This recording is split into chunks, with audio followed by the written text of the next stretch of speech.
siendo las 19:11 del 14 de mayo del 2021, esto es Mundo Interior. Muy buenas tardes, gracias por estar aquí otra vez. Hoy está con nosotros Elida Hermida, quien tengo el placer de conocer, el gusto. Hace muchos años que la he visto trabajar en la universidad, casi desde niña, y primero en la CONEA y después en la universidad. Allí te conocí. Y bueno, Elida es física, ella va a contar un poco su trayectoria hoy seguramente, y se dedica al tema de materiales también en un camino muy personal, como ustedes van a ver. Y es una persona, más allá de lo profesional, con una bondad difícil de igualar y con un coraje y un compromiso con su trabajo profesional, pero también un compromiso humano con sus estudiantes, con su equipo de investigadores que ella dirige. De modo que es un gran gusto escucharla hoy aquí. Gracias, Adelina. Bueno, muchísimas gracias, hermosas palabras. Gracias a los tres por la invitación, de invitarme a participar de este mundo interior. Y bueno, tratar de compartir un rato con ustedes algo de mi mundo interior. Yo lo llamé algo así como el mundo interior material, porque lo que voy a contar es un poco cómo es esa manera de pensar los materiales, y el desafío de contárselos y conversarlo con filósofos es increíble. Así que bueno, allí vamos. Entonces, aún me acuerdo lo que me costaba explicar lo que era que estaba estudiando cuando decía que se trataba de materiales, o desde una perspectiva más académica, ciencia de materiales. Para muchos los materiales remiten a la construcción, a cosas inertes, estáticas, que no parecen despertar curiosidad y mucho menos creatividad. Sin embargo, ¿no te pasó de tener un estante cargado de libros que al cabo de cierto tiempo comenzaba a curvarse? Claramente ese estante entonces no era tan estático o tan inerte. Y en algunas personas, yo entre ellas, ese simple acontecimiento, el estante curvado, habría una serie de interrogantes. ¿Se enderezará si le saco los libros? ¿Pero cuánto tiempo le llevaría? ¿Y si lo doy vuelta y le pongo los libros nuevamente, lograré que vuelva a ser plano? Y eso, que parecía ser un juego cuando tenía 10 años y miraba los estantes de madera que mi padre había instalado con Rapiestant para que tuviera mi primera biblioteca, unos 10 años después se convertían en el objeto de estudio de mi trabajo final de licenciatura en física, el estudio del comportamiento viscoelástico de los materiales. Entonces no solo se trató de experimentar, sino de relacionar las magnitudes involucradas en ese experimento. Y para eso los físicos recurrimos a una aliada indispensable, que es la matemática. Un lenguaje simple y elegante para describir, por ejemplo, cómo evoluciona el estante a lo largo del tiempo. Saquemos el estante. Cualquier sistema, cómo evoluciona a lo largo del tiempo, los físicos lo describimos con la matemática. Y si la matemática describe la evolución a lo largo del tiempo en que hemos medido un sistema, ¿podemos usar esa misma matemática para describir el comportamiento de cualquier otro sistema similar, pero que no medimos? O también, ¿podemos usar esa matemática para predecir cómo será la respuesta de ese sistema que medimos, pero más allá del tiempo en que lo medimos? Es decir, ¿podemos anticipar el futuro o ganarle al tiempo? Y allí está el tiempo, que todo lo afecta y todo lo transforma, incluso los materiales, que también envejecen. Mientras trabajaba en comprender cómo se produce el envejecimiento de materiales, cómo se lo puede mitigar, incluso en algunos casos revertir, mientras todo eso ocurría en el laboratorio, mi mente y mi cuerpo además acompañaban a mis padres a sobrellevar las consecuencias del envejecimiento humano. Resulta que la misma obra dramática, el envejecimiento, se representaba en dos escenarios completamente diferentes. Uno signado por la rigurosidad y la precisión, y el otro colmado de ternura e incertidumbre. Mi mundo interior se movilizó entonces con esta pregunta: ¿cuántos recursos se destinan a estudiar el envejecimiento de materiales, la prolongación de la vida de componentes? ¿Y cuántos recursos se destinan a conocer las causas del envejecimiento humano y producir los dispositivos que ayuden a mitigarlo? Esa pregunta, que dio vueltas en mi cabeza y gracias a un proyecto de diálogo entre las ciencias lo pude compartir con colegas de la Universidad de San Martín, que la complementaron y la enriquecieron con miradas desde la psicopedagogía, la política, la biología, los materiales, la neurología. Ese diálogo, que buscaba generar herramientas para un envejecimiento activo y un cuidado que pudiera llegar a cualquier persona que lo necesitase, independientemente de su capacidad socioeconómica, no fue el tema seleccionado. Sin embargo, sigue estando ahí, en mi mundo interior. Vuelvo al tiempo de mi trabajo de tesis, el escenario que, como decía Carlos, era el Departamento Materiales de la Comisión Nacional de Energía Atómica. Aquel creado por Jorge Sábato, donde se respiraba una manera de hacer ciencia, de pensar con las manos, de tomar desafíos como el que se tomó en los 50, al construir el primer reactor nuclear experimental de América Latina. Ese fue el inicio de muchos otros ambiciosos proyectos que pudieron soñarse y concretarse en el país. Claro, en los momentos en que me tocó transitar esos laboratorios, eran precisamente los de Sábato. El gran despliegue tecnológico nacional había terminado. Había pasado el Plan Cóndor, con la parálisis del Plan Nuclear Argentino, y en 1991 el ministro de Economía de la Nación mandaba a los científicos a lavar los platos, justo cuando acababa de terminar el doctorado.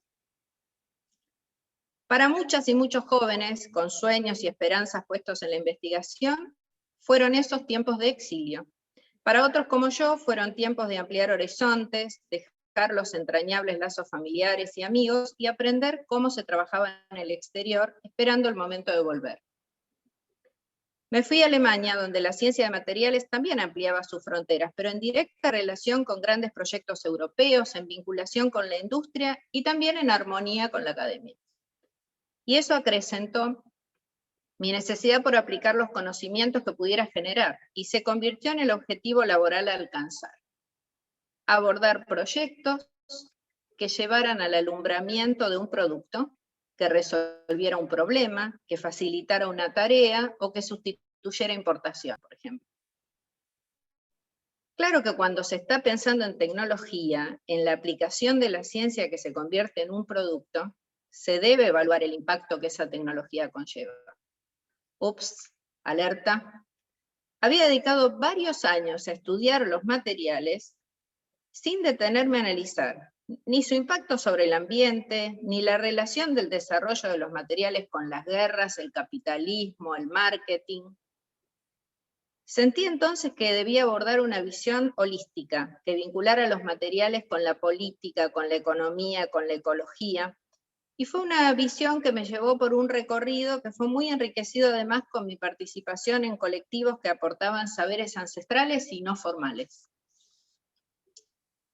En el marco de esa visión reorienté los últimos proyectos a plásticos biodegradables y aplicaciones biomédicas, siempre con el objetivo de que alguna vez alguno de esos desarrollos pudiera llegar a convertirse en un producto. Y allí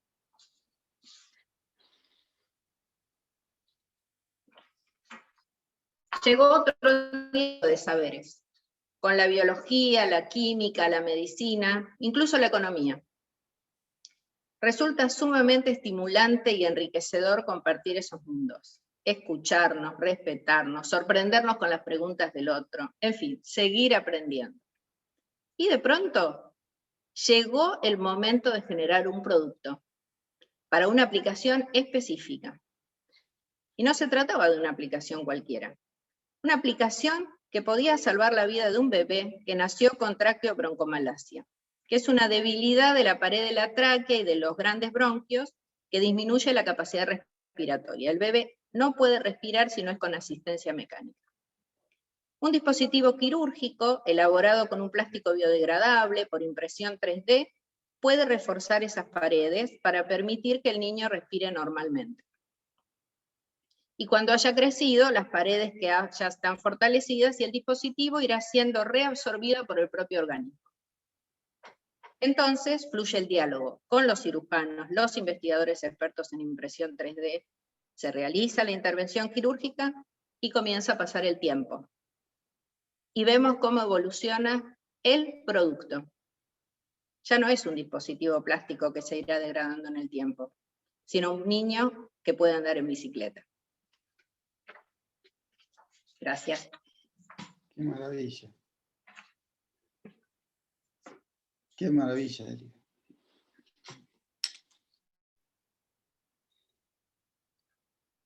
Elida, ¿qué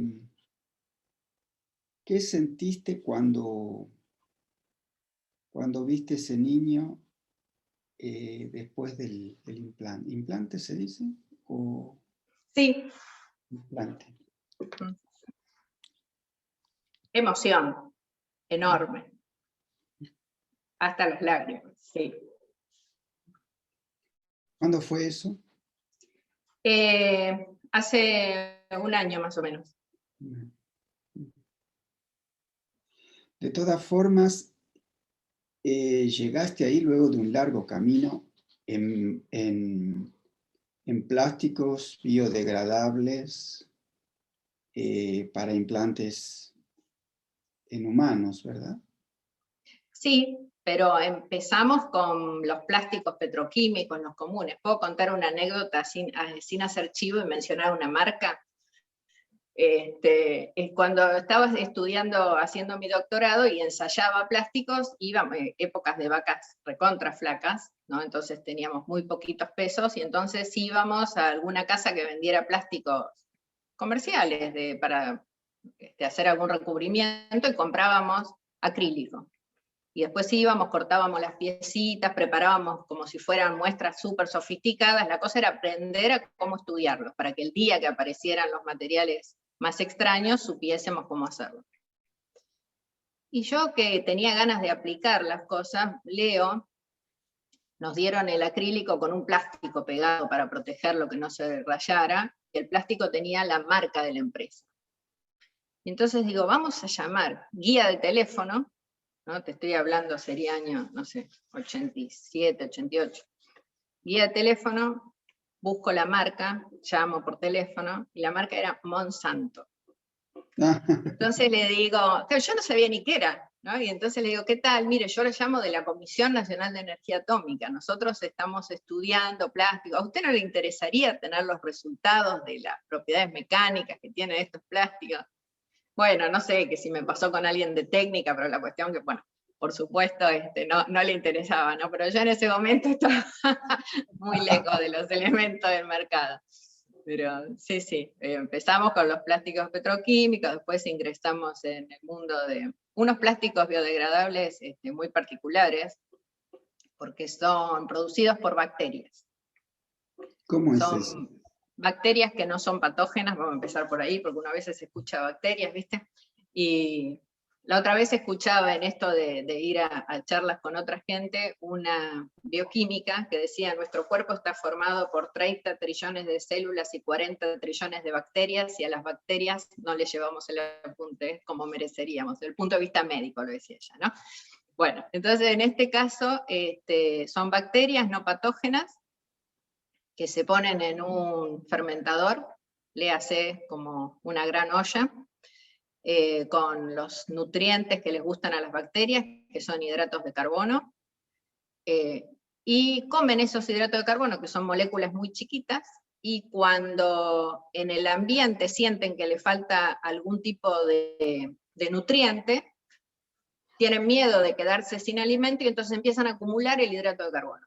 Y así como nosotros, si consumimos de más hidrato de carbono, generamos grasa o generamos colesterol, que de hecho es una macromolécula, ellas guardan adentro esos hidratos de carbono en forma de macromoléculas que son plásticas, que si uno puede sacarles esas macromoléculas y las pone en una extrusora, hace una botellita o hace un tubito de plástico, con los mismos parámetros y con el mismo equipamiento.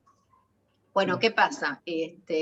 Uno podría tener un montón de fermentadores de esos produciendo, a temperatura ambiente lo hace, mientras que si nosotros sacamos las moléculas de un pozo petrolero, qué sé yo, etileno, y queremos hacer polietileno, tenemos que poner mucha temperatura y tenemos que poner presión encima. Las bacterias lo hacen casi a temperatura ambiente y presión atmosférica, entonces ahorran mucha energía. Sin embargo, no es la idea de que esos plásticos se fabriquen para que sigamos usando bolsitas durante 20 minutos de que vamos al supermercado a casa y después las tiramos a la basura, ¿no? Entonces, bueno, ahí es donde hay que hacer esa combinación con ahorro energético, con uso de los materiales y bueno. Claro, yo me quedé pensando, Elida, que como nos presentaste el momento en el cual entendiste lo que querías hacer de tu vida,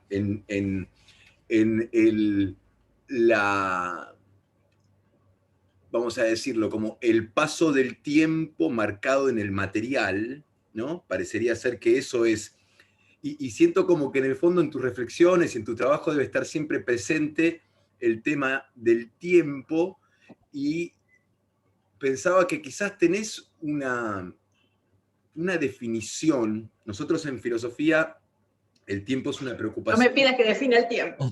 No, bueno, es que pensaba un poco en eso, justamente. No definir el tiempo, pero sí, cuando te escuchaba justamente recién, que le respondías a Carlos, que hay un movimiento atómico, subatómico, molecular, ¿no? Que hace que empecemos a notar en los materiales el paso del tiempo, ¿no? Parecería ser que hay algo de eso.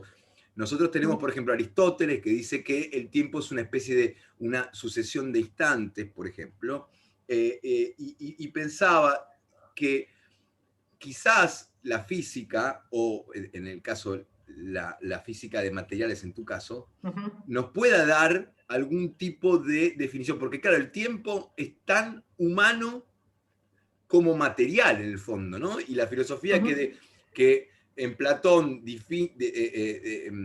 divide esos mundos como si fueran separados, parecería ser que el tiempo lo junta, digamos, ¿no? El mundo espiritual y el mundo sensible.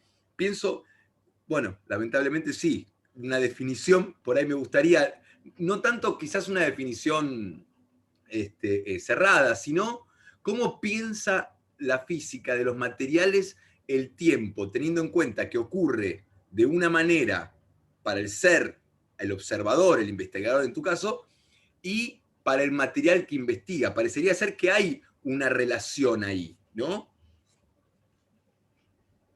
Hay una relación que tiene que ver o con que vos excitaste a tu sistema. Yo tenía el estante tranquilo, me encanta el ejemplo del estante, lo uso siempre en los cursos. Yo tenía el estante tranquilo y de golpe lo llené de libros, entonces esa fue mi excitación, ¿no? Entonces ahí el sistema, el estante, tiene que buscar su situación de equilibrio. El equilibrio era ser plano cuando nadie lo perturbaba. Cuando lo perturban todos los libros, busca otra situación de equilibrio. Entonces, desde un punto de vista físico, buscar la situación de equilibrio significa minimizar una energía, que se llama energía libre de Gibbs, una energía, que esa energía combina energías internas, eso que vos hablabas de esos enlaces intermoleculares, lo que está pasando adentro del material, y un concepto que quizás manejan, que es el de la entropía, ¿no? El desorden que tiene el material. Entonces se combinan esas dos cosas. Entonces el sistema busca minimizar la energía libre de Gibbs, que es esa combinación entre energía interna, la energía de los enlaces, y el desorden. Eso es cuando está perturbado. Ahora, si yo tengo una pieza de hierro a la intemperie, y supuestamente no la perturba, no pasa nada, se oxida, ¿no? Y el óxido es una señal de envejecimiento. Y bueno, ahí sí, quien la está perturbando es la atmósfera en la que está. Si la atmósfera en la que está no tuviera oxígeno, si tuviera lo mismo en vacío, no se oxidaría. Entonces siempre es, ante una perturbación, o ante algún agente, digamos, cómo se está transformando el material. Y el tiempo es el que define todo eso, ¿no? El tiempo es esa perturbación. Eso sería interesante, ¿no? Como definición. El tiempo como perturbación, ¿no? Parecería ser que la perturbación es lo que marca el paso. Claro, el tiempo es el que mide. Si la perturbación apareciera y desapareciese, entonces no tendrías envejecimiento. Sería una cosa tan infinitesimal que no llegarías a apreciar. Pero el tiempo, o sea, existe la perturbación, existen los libros o existe el oxígeno. Y el tiempo es lo que, si querés, va a definir la gravedad de esa perturbación, la profundidad que puede lograr el efecto, lo va a definir el tiempo. Ante la misma cantidad de libros, si lo dejé 5 minutos, el efecto no va a ser el mismo. El tiempo es el que te modula o te determina cuál es ese efecto. Bien. Elida, quiero... no. Bueno, Grecia primero. Grecia siempre. prosiguiendo, Grecia siempre primero en los filósofos. prosiguiendo un poco en la línea de la pregunta de Santiago en torno al tiempo, no pidiendo una definición ni nada por el estilo, Santiago habló de un tiempo material, un tiempo del espíritu, y yo quería agregar otro modo de temporalidad, que es la temporalidad histórica, donde en tu introducción hiciste referencia a esa temporalidad histórica, ¿no? Esa historia amplia, colectiva, donde vos ibas proyectando tu doctorado, realizando tu doctorado. Y te voy a hacer 2 preguntas. Vos, tu compromiso con la ciencia, por tu discurso, por lo que acabas de decir, está ligado a un compromiso con la historia, ¿no? Y podés pensar en un compromiso científico sin compromiso con la historia. Esa sería una pregunta. Y la otra es una pregunta desde la ignorancia, en donde hiciste en un momento mención a saberes ancestrales y no formales, me parece. Si te podés explayar un poquito sobre eso. Desde la ignorancia. Sí, porque para mí fue un aprendizaje enorme. Por supuesto que todo está ligado a la historia, o sea, las cosas no empiezan cuando uno llega, y uno puede aprovechar más o menos, y también está muy vinculado a los orígenes personales, a los orígenes familiares, a esa historia también, sin duda. Sí. No sé si explayarme mucho más, pero digamos, haber estado en la Comisión Nacional de Energía Atómica seguramente no es lo mismo que si hubiese seguido en la facultad, por ejemplo, en Exactas de la UBA.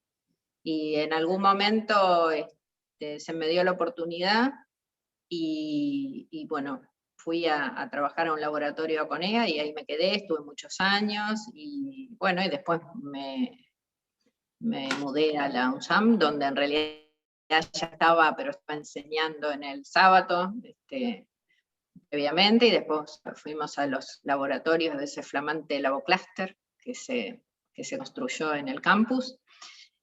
Así que sí, sin duda, y también ahí, bueno, a ver, la universidad, cómo se gestó, qué tipo de gente hay, cómo es el ambiente, todo eso influye.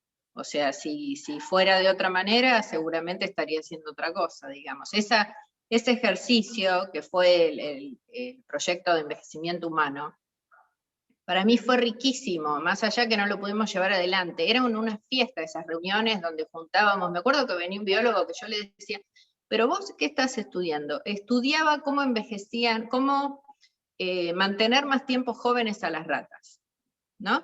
Y entonces lo lograba, claro, y era porque él estaba estudiando, no sé, una proteína, o sea, una cosa muy, muy, muy específica. Pero bueno, cuando nos empezó a contar que estábamos en la reunión, había físicos, gente de psicopedagogía, hubo un colega que venía de política y gobierno, porque estábamos pensando también en las políticas de cuidado, o sea, para hacer una cosa integral. Y escuchábamos cómo él trataba de traducir su experimento con las ratas a que pudiéramos entenderlo. Y de golpe nos dijo cuál era el nombre de la droga que estaba usando, que era un antihipertensivo muy común. Todos decíamos, vamos a salir a comprar bidones de esto. Entonces, o sea, era una fiesta, nos reíamos, hacíamos... Y mientras tanto íbamos armando un proyecto, ¿no? Estaba buenísimo. Así que seguro que los ámbitos y la historia que esos lugares tienen, y la historia que uno trae de otro entorno, todo eso suma, y aporta y define. Y cuando hablaba de lo de los saberes ancestrales y no formales, fue porque cuando me empecé a preocupar por los temas ambientales, empecé a ir a asambleas, ¿no? Asambleas barriales y qué sé yo. Entonces me encontré con gente que te hablaba del daño ambiental, no porque fueran ingenieros ambientales, eran porque trabajaban en un lugar con las cabras y de golpe se le morían las cabras y querían hacer un queso y no podían, y entonces te decían, y todo empezó desde, y te marcaban el hito, que era el hito contaminante, no sé, la mina, cualquier evento que se instalaba, y ellos tenían muy claro que era antes o después de tal evento, y entonces vos le podías dar todos los ensayos que quisieras, pero se dedicaban a la observación, o sea, eran experimentadores por excelencia, ¿no? Así que eso fue también muy importante, porque hay herramientas que uno adquiere a través de la academia, ¿no? Pero a veces, vulgarmente hablando, diríamos creérsela, es como mucho. Entonces el tener ese baño de realidad es muy potente.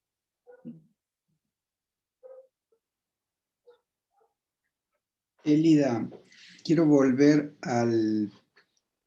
por otro lado, al implante de este niño. También trabajaste en implantes para quemados, ¿verdad? Sí, esos son superficiales, o sea, no se ponen adentro, sino que son parches de piel. Claro, cuando nosotros trabajábamos con plásticos biodegradables y veía venir el tema de que si los íbamos a usar para envases, iba a ser más de lo mismo, dijimos, no, vamos a buscar otro tipo de aplicación, ¿no? Entonces, una aplicación biomédica es como muy específica, muy acotada, no es que vas a producir grandes cantidades de materiales, y a su vez, desde un punto de vista de desafío al conocimiento, es muy alto porque los requerimientos que va a tener el material o el producto, que es el material más el proceso para elaborar el producto, son muchísimos. Entonces, ahí quise ver cómo presentar un proyecto así, e hice dos cosas. Por un lado, fui al CONICET a preguntar, porque yo soy investigadora de la universidad y del CONICET, y entonces en aquel momento todavía la universidad estaba muy en pañales en lo que es vinculación tecnológica, y entonces fui a CONICET a preguntar, si nosotros desarrollamos un producto, podemos llegar, por ejemplo médico, ¿no?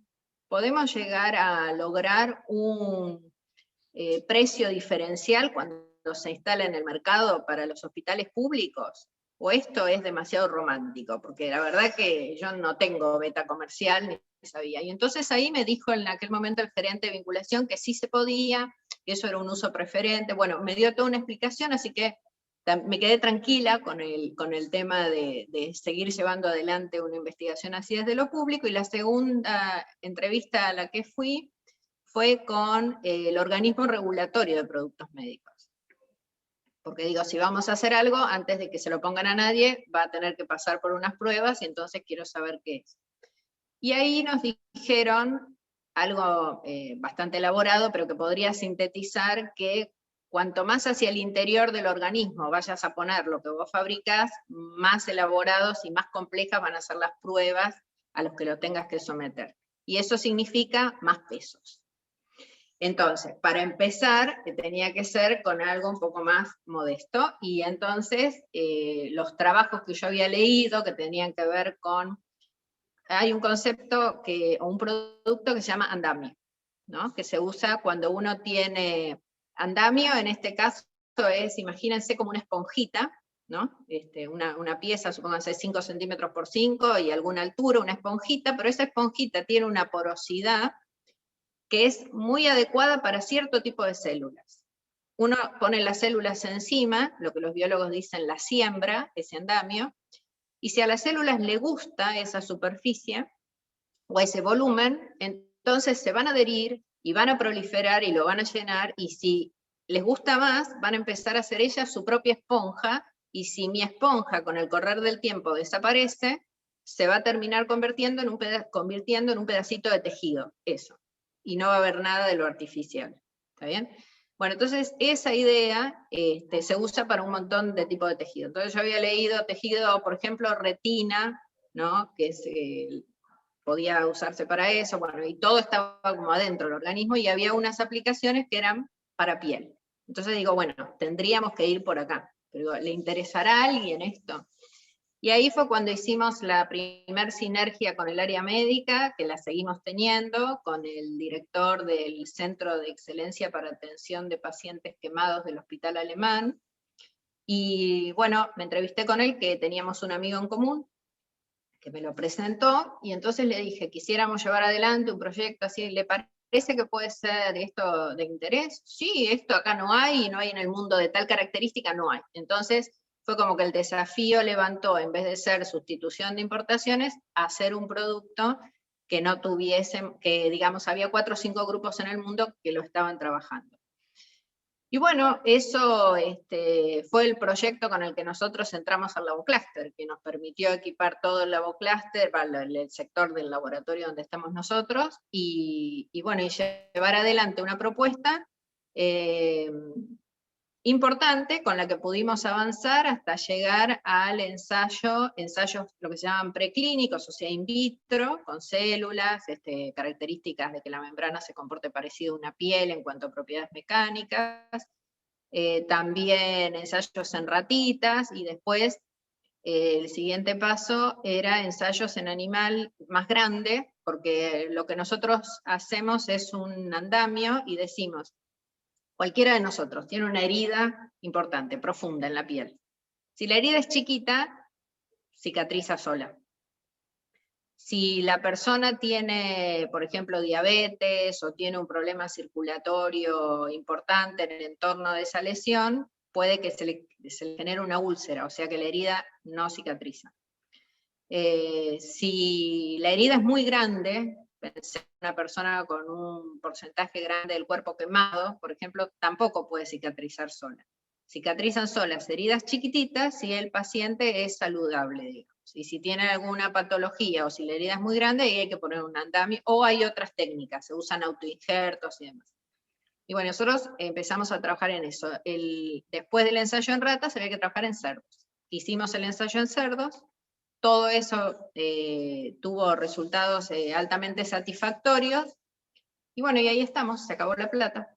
Entonces, para los ensayos clínicos y para poder avanzar, hicimos un escalado también, no trabajamos con las membranas hechas en el laboratorio, sino que ya fuimos a una industria.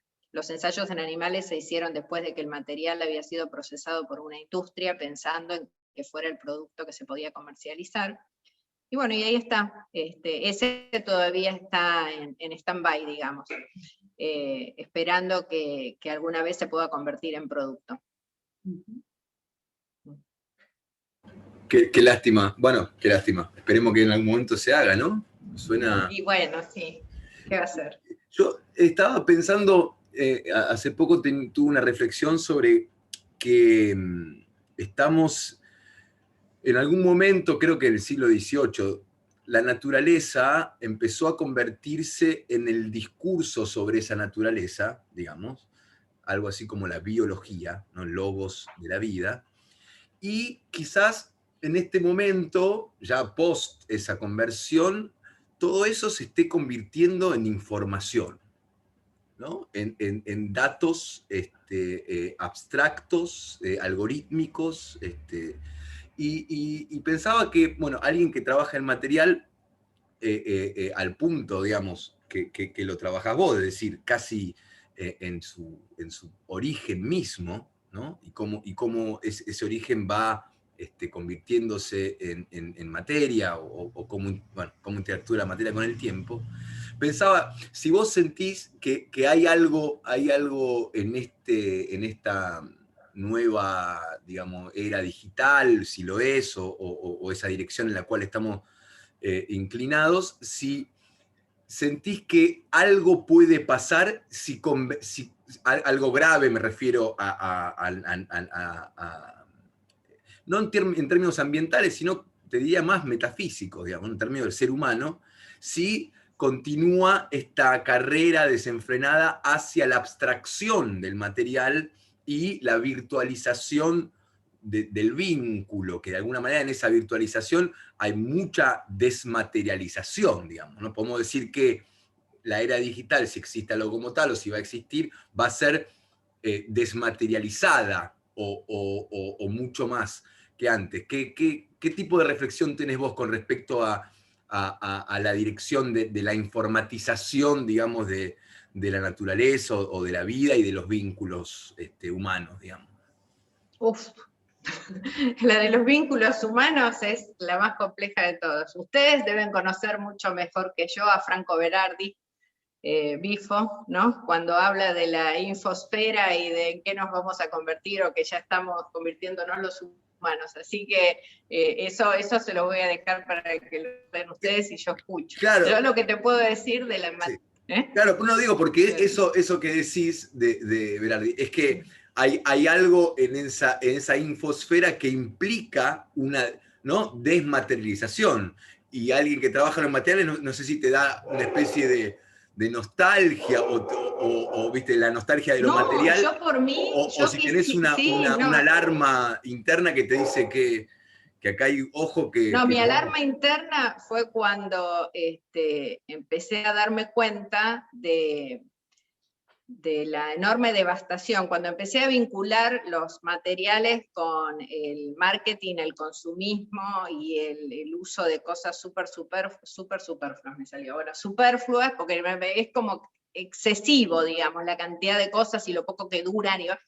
Y mirar una representación gráfica, ¿no? Otra de las cosas de la matemática, ¿no?, del amigo Descartes, todo lo ponemos ahí en un sistema cartesiano, y bueno, cómo se usaron los materiales a lo largo de la historia del hombre, ¿no? Y atento a que el hombre usaba solo para la supervivencia hasta la revolución industrial, y a partir de ahí empezó a usar materiales para producir cosas que a alguien le deberían servir, y no solo a quien lo producía. Entonces, desde ahí, la velocidad con la que creció la cantidad de uso, bueno, hay como, crece distinto si es carbón, si es petróleo, pero digamos, en promedio, se puede hacer un promedio de cuánto crece el consumo de materiales. Bueno, y si vos te parás de revolución industrial hasta el día de hoy, integrás esa curva, o sea, mirás el área que quedó debajo, o sea, todos los materiales que usó la humanidad de revolución industrial para acá. Y ahora medís ese área, ¿en cuántos años va a ser usada por la humanidad que tenemos hoy, o la que va a crecer con una expectativa poblacional? Te da 20 y pico de años. Y no tenemos toda esa parte del planeta.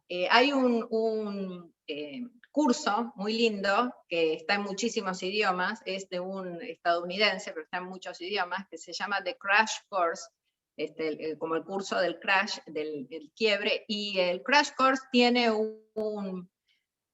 una foto de unos colonos que estaban yéndose hacia el oeste en Estados Unidos buscando minerales, oro en principio, pero otros, y están sentados arriba de una cosa que parece una enorme roca, y dicen que es una pepita de oro de 3 toneladas, ¿no? Está la imagen, 1008 no sé cuánto, bueno, una pepita de oro. Entonces, a renglón seguido, en el mismo lugar, que si no me equivoco era Utah, no me acuerdo bien, bueno, hay una mina hoy día, a cielo abierto, donde unos enormes camiones que tienen ruedas, que tienen como 8 metros de alto la rueda, bueno, bajan a buscar piedra que después pulverizan y con una sopa química logran extraer algo de cobre. Entonces la pregunta que hace es, ¿por qué hace esto el hombre hoy? ¿Porque quiere demostrar su gran capacidad tecnológica? No, porque no hay pepita de 3 toneladas dando vuelta por ahí. Entonces, yendo al origen de tu pregunta, si yo pudiera desmaterializar a la sociedad y pudiéramos vivir de bytes, no tendría problema, digamos, ¿está bien? Pero por eso creo que hay que hacer una reversión importante, pero viene en sintonía con lo que hablabas de la desnaturalización. Creo que ese punto de entender dónde estamos, que somos parte y que no es que la tierra es algo que nos provee exclusivamente de todo lo que nosotros queramos, sino que es dar y recibir. Bueno, o sea, entra también a tallar en cosas que tienen que ver con nuestro comportamiento social, ¿no? Claro. Viste que en algunos países ya están reconociendo a la naturaleza dentro de las propias constitución como una persona jurídica, ¿no? Claro. Y bueno, no sé si eso ayuda a tratarse mejor a las personas entre sí, pero a la naturaleza la tratamos bastante mal. Claro.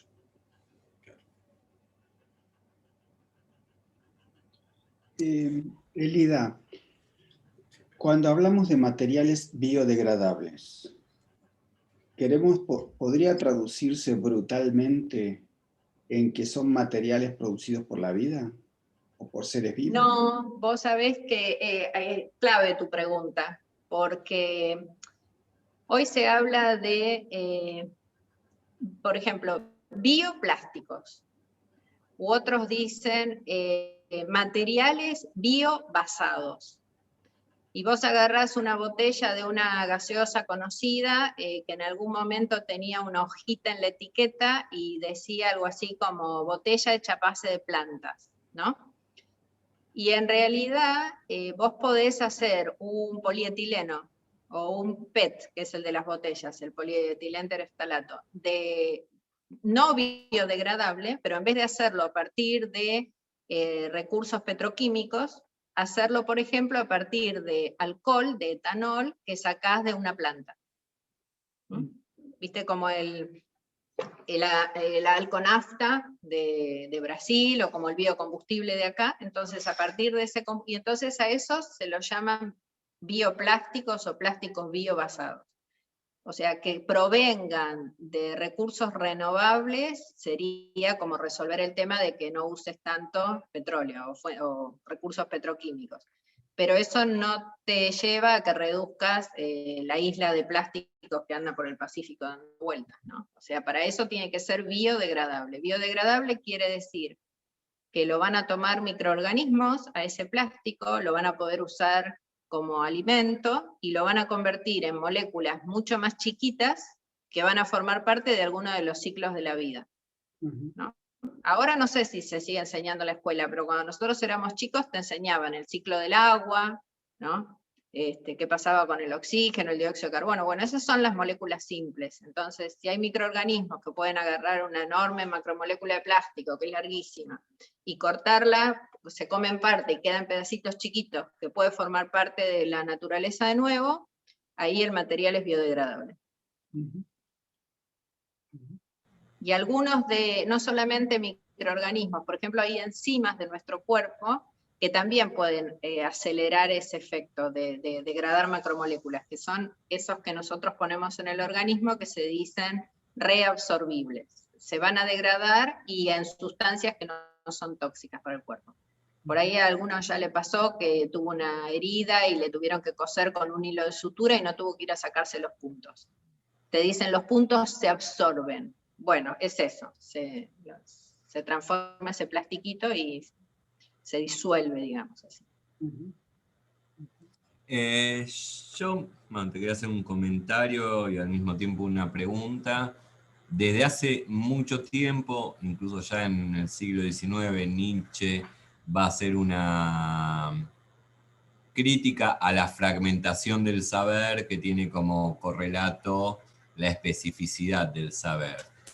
Ahora bien, escuchándote en tu trayectoria, si hubo una especificidad, una especialización del saber, hubo al mismo tiempo un retorno o una mirada, más palabras que vos empleaste, holística, integral. Uno lo puede ver en diversos, el tema de la fragmentación del saber, que tiene que ver con esta especialización, lo puede ver en muchos lados, en el caso de la medicina, ¿no? Uno va al médico clínico, prácticamente desaparece, y si uno va por un dolor en el dedo, va viendo a distintos especialistas. Ahora bien, este movimiento que narrás vos en tu trayectoria, en tu historia, en tu vida, de este regreso, esta mirada holística, integral, ¿lo ves como algo que se está dando a nivel más general entre quienes se dedican a las ciencias y a las especializaciones, que la especialización llega a un punto quizás de manera dialéctica a abrirse hacia algo más integral. Repito la palabra. Sí, yo creo que, digamos, los problemas simples ya se resolvieron. Entonces los problemas que tenemos hoy para resolver, las cuestiones para abordar son complejas y por lo tanto casi automáticamente tendríamos que decir que son interdisciplinares.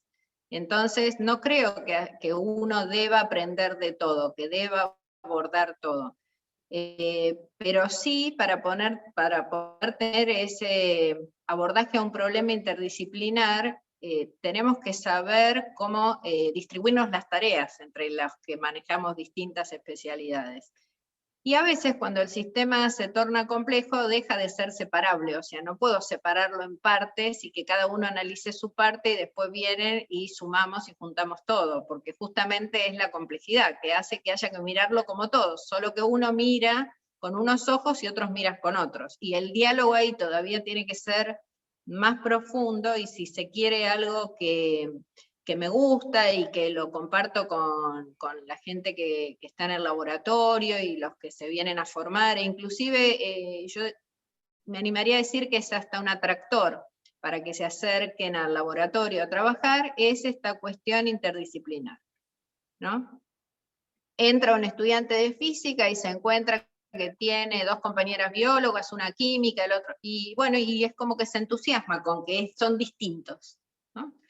Y bueno, y se empieza a aprender cómo compartir esas cosas, y ese aprendizaje es continuo, porque cuando te crees que ya más o menos tenés la jerga con cómo te vinculás con el otro, y cómo el otro es capaz de escuchar y decir, planto la célula cuando es siembro la célula y no dice nada y demás, ahí ya te hace falta otra disciplina, porque te diste cuenta, igual ya viste que incluso las carreras van siendo, nosotros en la Universidad de San Martín, por ejemplo, tenemos carreras que yo llamaría, no sé, como de segunda generación. Vos decís ingeniero en materiales, y bueno, que tiene que saber un poco de física, tiene que saber un poco de química, un poco de biología, entonces es como que ya estás en una formación multidisciplinar, y los problemas que nos quedan por atender son complejos, así que me parece que es casi indispensable ir por ahí. ¿Qué es lo que define un problema complejo, Elida? ¿Qué es lo que define? Me sale del alma decir lo que todavía no se resolvió, pero digamos, creo que va a ser alguna cosa un poco más elaborada de respuesta. Sí, yo creo que la complejidad es esa, que no lo podés separar. O sea, si vos lo pudieras separar, ¿no? Entonces eso ya dejaría de ser un problema complejo. Es un problema de variables separables, variables separables se dice en matemática, pero que es un problema donde vos lo podés compartimentar, eso ya no es complejo. Complejo es cuando tenés que mirarlo todo junto, solo que, insisto, distintas miradas, ¿no? Eso que hablábamos del envejecimiento humano, para sacarlo de un tema de física, ¿no? Y cada persona con la que hablas, o cada profesional que se dedica al tema, lo aborda de una manera distinta. Yo me acuerdo del entusiasmo con que hablaba la gente de psicopedagogía, que a mí la primera vez que escuché psicopedagogía pensé en los niños. Y me dicen, no, está la psicopedagogía del adulto mayor. Y bueno, y aprendí un montón solo de escuchar esas charlas, digamos, no fue que profundizamos en un proyecto. Entonces, la mirada con la que esos colegas estaban planteando, o esas colegas, porque eran mujeres, estaban planteando el abordaje al tema de envejecimiento humano, era completamente distinto al que decía el politólogo, o lo que decía la gente de materiales, que estábamos pensando en qué tipo de, no sé, andamios poner para las enfermedades que más acuciantes resultaban, o sea, eso, creo que la definición de problema complejo es que tenés que abordarlo como todo. Era un poco la pregunta que hacía Maxi, ¿no? Esa cuestión de lo holístico, lo integral que hay ahí cuando hay un problema.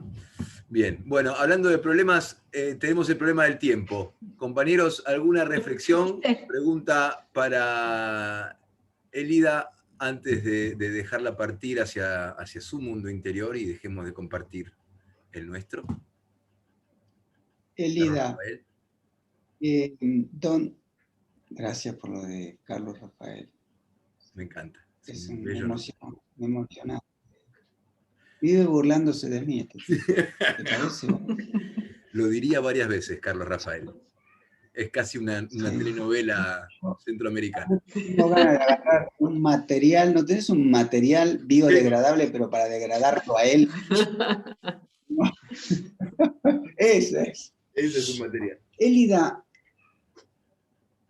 ¿dónde encontrás vos el origen de tu vocación? ¿Dónde está? Ahora que podés mirar para atrás una carrera hecha, ¿dónde nació esa vocación? En dos puntos. Uno, a la física, a la ciencia y a la física. Y segundo, a esta inquietud, esta vocación por producir algo que pueda transformar el mundo. Y vinculado, obviamente, a los problemas de la vida, ¿no? Creo que en casa. Creo que en casa. A ver, yo soy hermana mayor, entonces cuando todavía mi hermana no estaba, mi papá tenía que hacer unos arreglos en casa y necesitaba un ayudante, ¿no? Alguien que le alcanzara las herramientas porque estaba arriba de la escalera. Y bueno, tendría, no sé, 3 años y medio, 4, y entonces me enseñó los nombres de las herramientas, ¿no? Y Eli, ¿me alcanzás la pinza? ¿Me alcanzás el destornillador? ¿Me alcanzás? Bueno. Entonces, yo jugaba con las muñecas, pero también podía jugar con las herramientas en el momento en que ellos estaban y me dejaban. Matemática. Tenía una prima que vivía al lado de mi casa y daba clases particulares. Y yo escuchaba, corro la coma, pongo esto y no sé qué, y yo decía, ¿qué será lo de corro la coma? ¿No? Bueno, y entonces iba y le preguntaba a mi tío, que era el hermano mayor de mi papá, yo no tuve abuelos, así que el hermano mayor de mi papá era como mi abuelo. Él había tenido solamente estudios primarios y siempre le encantaron las matemáticas. Así que tuvo la oportunidad de ir a la universidad cuando se creó, allá por los 50, la Universidad Obrera. La Universidad Obrera habilitaba a que una persona que no tuviera estudios secundarios, si pasaba un curso de nivelación y aprobaba los exámenes, pudiera entrar a estudiar a la universidad. Y él quería estudiar ingeniería. Bueno, entró, qué sé yo, cuando cae Perón, se cierra la universidad por un tiempo, después la universidad, años después, se reabre como la Universidad Tecnológica Nacional, pero él deja de estudiar. Bueno, él fue el que me enseñó, creo que yo dividía antes de sumar, porque yo escuchaba que los chicos sumaban y entonces me decía, ¿vos querés dividir? Anda a pedirle a tu mamá porotos, ¿no? Trae, entonces me ponía, contás 6 porotos. Bueno, ahora dividí en 3 grupitos, que te quede la misma cantidad en cada grupito. Entonces, ¿cuánto hay en cada grupito? 2. 6 dividido 3, 2, ya sabes dividir. Y bueno, yo salía fascinada, que ya sabía dividir. Bueno, entonces, a lo que voy es que, y después me pintaba la universidad. Cada vez que me hablaba de la universidad me contaba del sacrificio, las horas que se sentaba a estudiar y los fines de semana porque le costaba un montón, y me mostraba una carpeta que lamentablemente perdí, donde él hacía los dibujos de las funciones trigonométricas, la función seno, que es una función así como una ondita, la hacía con la tacita de café, ponía para un lado y daba vuelta y ponía para el otro, bueno, y todo prolijo, con tinta tipo china, porque escribían en 2 colores, bueno, muy laborioso, pero lo contaba con tanta pasión, que entonces era, bueno, ese debe ser un lindo lugar para ir, ¿no? Entonces, a lo que voy es que imaginación, creatividad, eso lo tenés, creo yo, de chico. Y después se te puede opacar o lo podés incrementar, ¿no? Y en el caso nuestro de la física o de la matemática, el gusto por la matemática, viste que muchos chicos, o vieron, ¿no viste? Vieron que muchos chicos uno les dice, y dice, ay no, matemática, la materia que más odiaba, no la entiendo. Y me parece que es porque falta lo lúdico. Y bueno, tuve la suerte, por eso es que digo que me parece que tiene que ver con el seno familiar, de muy chiquita haber recibido esa cosa. Después, por supuesto, en la escuela era como todo, tenías que aprender las tablas de multiplicar, y ahí todo se cuadriculaba y venía de esa manera, pero en algún rincón estaba lo lúdico. Y cuando empecé a estudiar física en la escuela, me pareció una linda aplicación de la matemática, porque a mí me gustaba matemática, ¿no? Pero era, ¿para qué me sirve? O sea, la pregunta eran como las dos preguntas, el por qué, ¿no? Que es muy típico del científico, y el para qué, que es más típico de quien hace ingeniería, ¿no? ¿Para qué o cómo? Y bueno, y entonces era como la combinación del por qué y el para qué. Y entonces el por qué con la ciencia lo tenés, pero como también tenía la pregunta del para qué, era como que el conocimiento en algún lado había que ponerlo, ¿no? Y bueno, creo que es un poco de ahí, no sé si es como más visceral que algo para que lo pueda plasmar muy analíticamente. El mundo de los físicos es un mundo predominantemente de varones, ¿verdad? Puede que ahora sí, cuando yo ingresé a la facultad éramos casi 50 y 50, pero después cuando daba clases se empezó a tornar muy masculino, sí. ¿Y te costó eso o no? Vos sabés que esa mirada la hice hace pocos años medio retrospectivamente, porque a veces incluso me convidaban a conversar sobre temas de género y demás, y sí, yo creo que hay un punto que es que para sostenernos en el sistema, de alguna manera nos tenemos que masculinizar, ¿no? No en la actitud, digamos, no en la actitud física, pero digo, sí en la actitud de cómo dirigir, cómo tener mando, ¿no? Y bueno, y eso en algunas no nos sale, digamos, esa forma de ejercer el poder, ¿no? Así que esa, si querés, es una de las cosas que veo como más marcadas. Y Bueno, última. Una última. Y te quedará la última. Porque la última. Yo tengo que hacer la última, no se sabe cuál va a ser la última. Es verdad. ¿Sí? Que yo podría quedar horas hablando. Sí, yo pero me intriga volviendo a lo del niño, ¿no? Que fue implantado. Por un lado, eso no tuvo mucha repercusión en la prensa, ¿no? Nada. Tienen otras cosas, la prensa se ocupa de otras. No, bueno, también venía de la mano de que incluso con los médicos queríamos publicar el resultado primero, ¿viste? El que se quemó con leche, después ve la vaca y llora, y ya ha pasado en algunos casos que bueno, es como que no es suficiente, entonces bueno, estamos en eso, estamos terminando la publicación. Pero